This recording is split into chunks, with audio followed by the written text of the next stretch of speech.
1DrQ, those of you that were watching there. We got our live stream back up and running again. And I'm going to stay behind the camera this time and just kind of tell you a little bit about what's happening. Because what I really like to see is Natalia, who of course, she's like, I love you. Please do something with me. So back there we have Zen, who's working with Chili, and we can't really see it because of Natalia, who is here in the way. So why don't I just work with Natalia for a moment.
Close to you because Blaze is blocking right? So Blaze won't let her join in the reindeer games. So that's okay. You have to take that higher.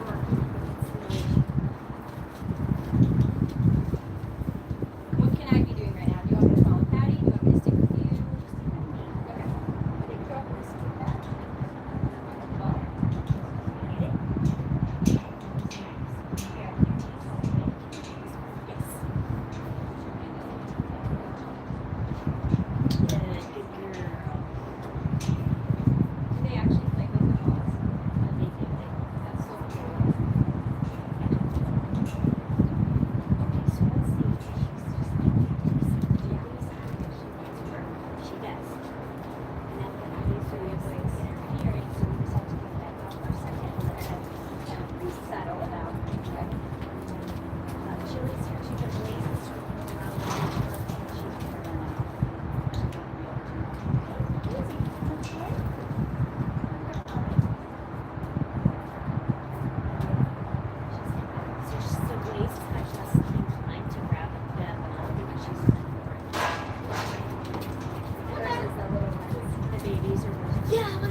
You want us to use? Or is that one?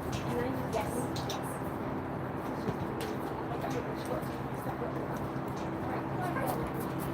Very nice. So what you can actually do is exercise these horses. We can fly spray them through the fence. So you'll notice that I love this example right here. We've got a push and a pull, right? We have the pull of the target and we have the push of the fly spray, which is a push for some horses because they're afraid of it. Other horses, it's not so much because they're not afraid of it. So different tools you're going to use at different times depending on what horse you have. You can move them around. You can teach them to back up. You can teach them to do turn on the haunches, turn on the forehand. All of those kind of complicated things that you're going to be teaching them from the saddle. You can definitely teach them first on the ground, and that is what we are demonstrating with today for you guys. And mostly I just want to reiterate that. So now we've had a chance to put a little bit of fly spray on these guys throughout this process, and notice they're definitely a little bit more comfortable, but they're also still really agitated, and that's okay. That's why we work in protected contact, especially when you're working with a whole bunch of animals at the same time. If you're not working with a whole bunch of animals at the same time, obviously it's going to be a totally different scenario for you and your situation. And so they're going and taking turns and going back into the barn to take a little break, to stay in front of the fans. It's a little bit cooler in there. Oh, look who's asking me for some attention.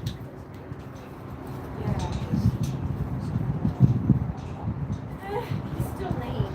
It's not. Good boy. Good boy.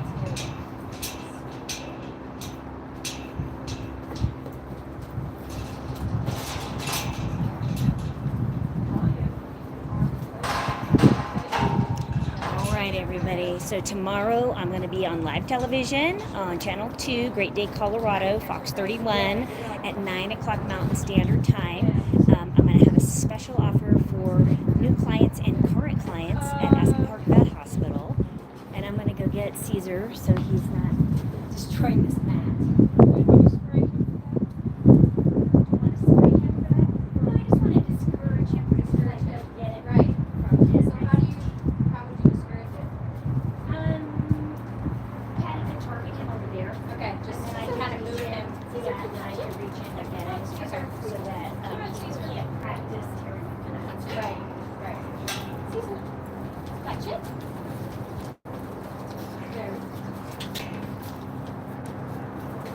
Also, Jamie, I don't know if you saw that, but I asked him like twice if he was, and he didn't.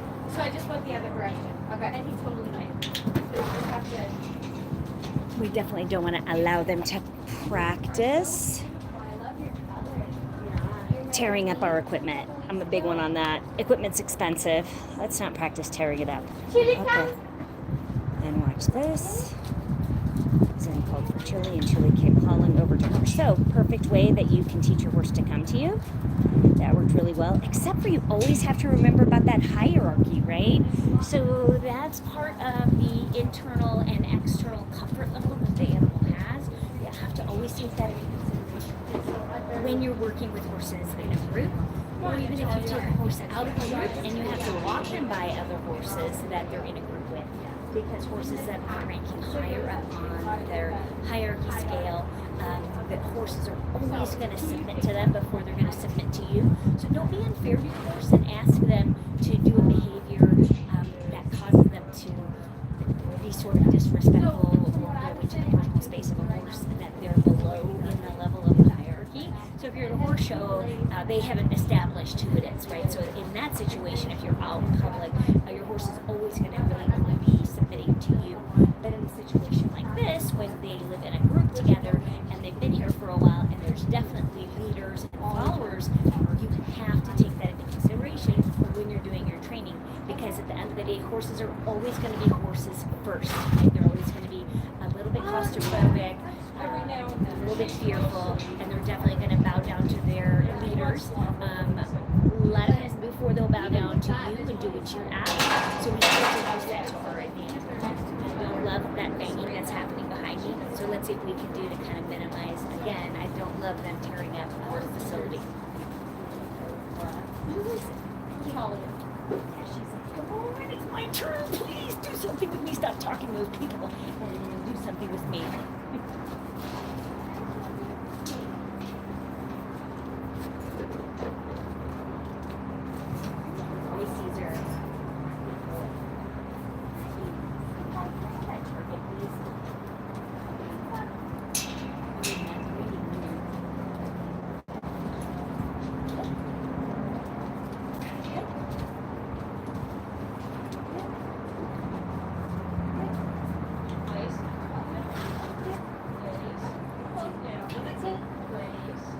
Good boy. So notice.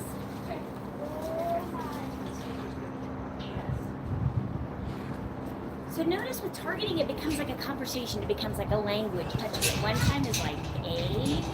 Touching me twice is like B. Touching me 3 times is like C. And then pretty soon, when they have all those letters of the alphabet, you can start to string them together to have a sentence and have actual real communication with your horse. So that's why this thing is important. I know it seems a little weird. Why does that matter to me? When I just want to get on my horse and ride. But again, this is the groundwork before the groundwork, so it really helps establish that relationship.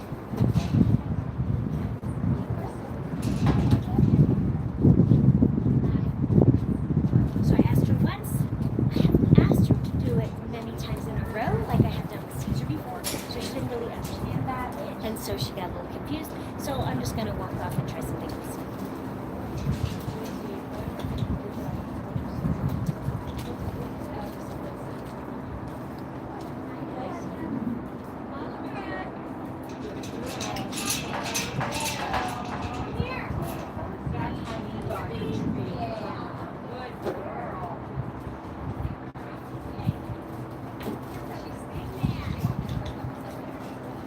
And that's good. So if they stay there for a while, I'll give them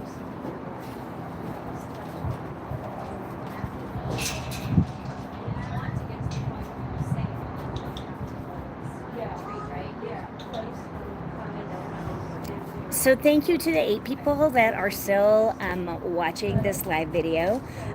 Hopefully you're horse lovers. Maybe you're interested in training. Maybe you're interested in animal training. If you are here because you're trying to learn about animal training and you have any questions about what we are doing or why we are doing it, definitely put it in the comments down below. And here's my girl.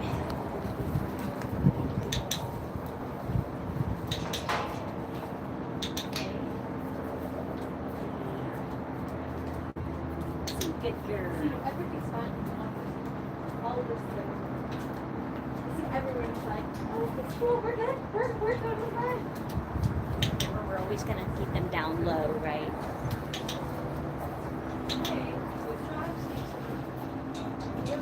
And we do have the boss man of the herd who has decided to come out and join us, and that is Oliver. He was definitely the star of the show at our last 3-day R+ reboot camp that we had last weekend. So he has not had a lot of training in quite a while. And so we spent 3 days just getting him reacclimated to, he's the chestnut here that's putting his nose through with the white stripe on his nose, the white blaze. So we are not really encouraging horses to put their heads through the fence like that. So my trainers are doing a great job of redirecting him so that he's not putting his body parts through the fence. We want everybody to be safe in their safety circle, and that means they don't put their body parts through the fence and we don't put our body parts through the fence either. Not when we're working in protected contact, and not when everybody is so riled up today and running around and being silly. They are just having a blast. And here we have an opportunity, because Oliver is close by and standing still, to go ahead and put some more of my proprietary shoe fly spray on him. And he's doing a great job. Caesar says, me next, me next. Blaze says, me next, me next. And so I think that the most important thing I would have you guys say is, whoops, how many of your horses, so does your horse come to the fence like this and like beg to do stuff with you and to interact with you? And we're not using a whole lot of food. If you notice, I'll do several exercises with them and then give them the click and then take my time and go get one cookie and come back and feed two. And that's it. You don't have to use like a treat bag with, you know, a half a pound of grain on you. They'll do all of this work for one little cookie, and that's what's really important for us to remember. So when you're in the very beginning, when you're doing positive reinforcement, you do use lots of food, but that's a phase that you only go through for about a week, right? And then after that, you move on to the next level where you don't have to use very much food at all. That's what they are.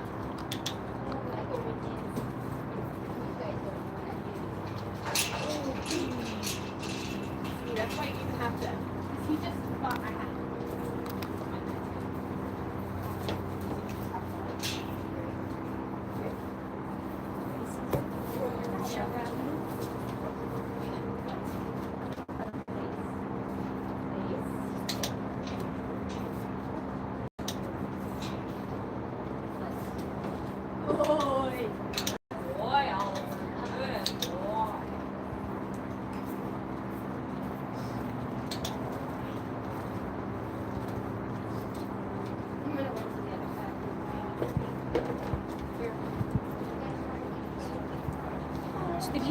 thing about positive reinforcement training too is we don't have to go into this thing thinking, I'm going to spend 30 minutes, I'm going to spend an hour, I don't want to overload my horse so that they get burned out. Like, these guys are like voluntarily showing up, right? And we've been out here for a good 25 minutes already, and they don't show any signs of slowing down, getting fatigued, getting annoyed with us. They're like, yeah, man. And so I would say, even after all this time, Caesar, for example, has maybe gotten a total of 3 or 4 treats, and that's it.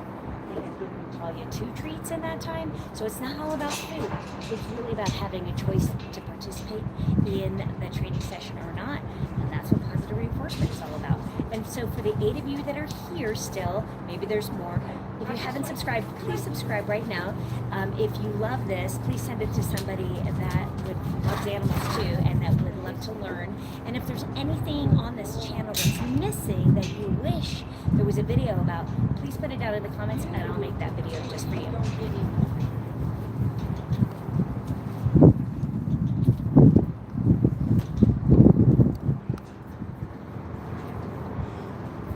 Do you want to do something with Sugar, Patty? Because Sugar's over here. Here's a target. Mr. Geese.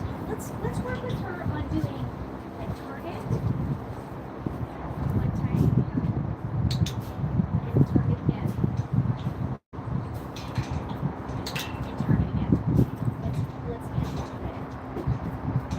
Good. Okay, now you can give her a treat.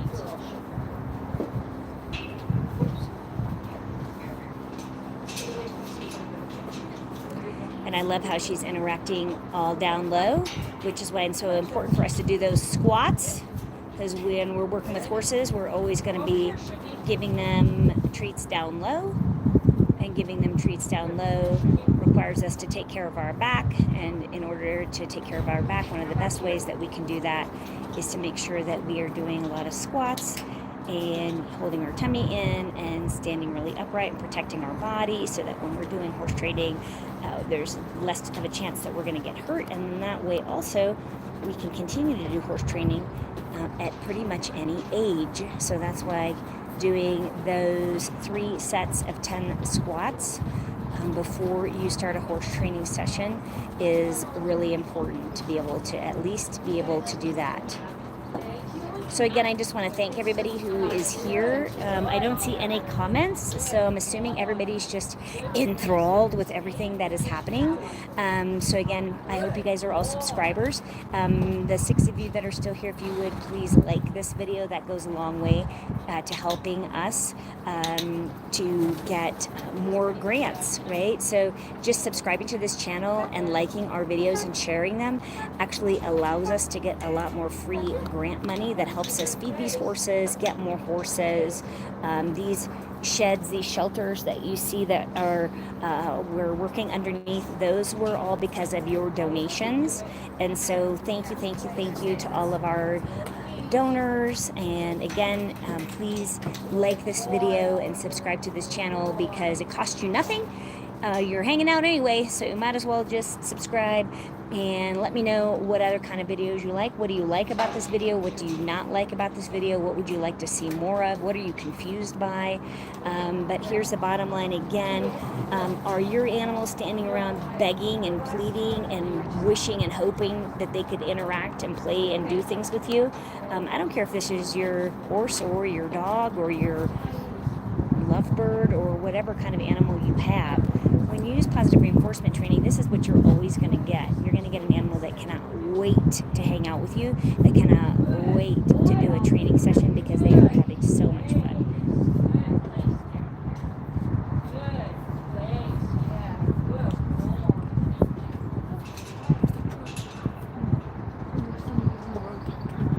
I should get the UTV out. This is Oliver bit me in my finger. Oh no. Well, he's pretty excited. Okay, so I have 11 people on this live stream and only 1 person has liked this video so far. Why won't you like my video? What is wrong with it? What can I do better to get you guys to like this video? If you're here, and you're learning something about positive reinforcement or horse training in general, or just enjoying the view, please like this video. It doesn't cost you a thing, totally harmless. All it does is help us get more grant money to feed these horses and to rescue more horses and do more training with more volunteers as we have here today, so we can spread the word of positive reinforcement.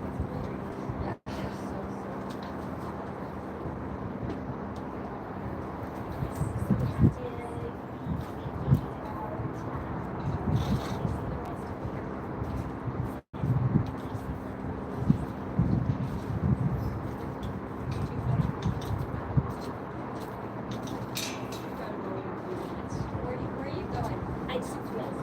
Oh, okay. Okay, everybody, so I had no idea what time it is, but we gotta wrap this thing up. So it's your last chance to like this video, subscribe to the channel, leave your questions and comments down below. I'm Dr. Q. I'm here for you to help build the most magical relationship that you ever thought possible with all of the animals in your life. So if you love animals like you could live without them, then you are absolutely in the right place. So please subscribe, please like this video, share it with your friends, and we'll see you right here next time. Have a blessed day, everybody. God bless you.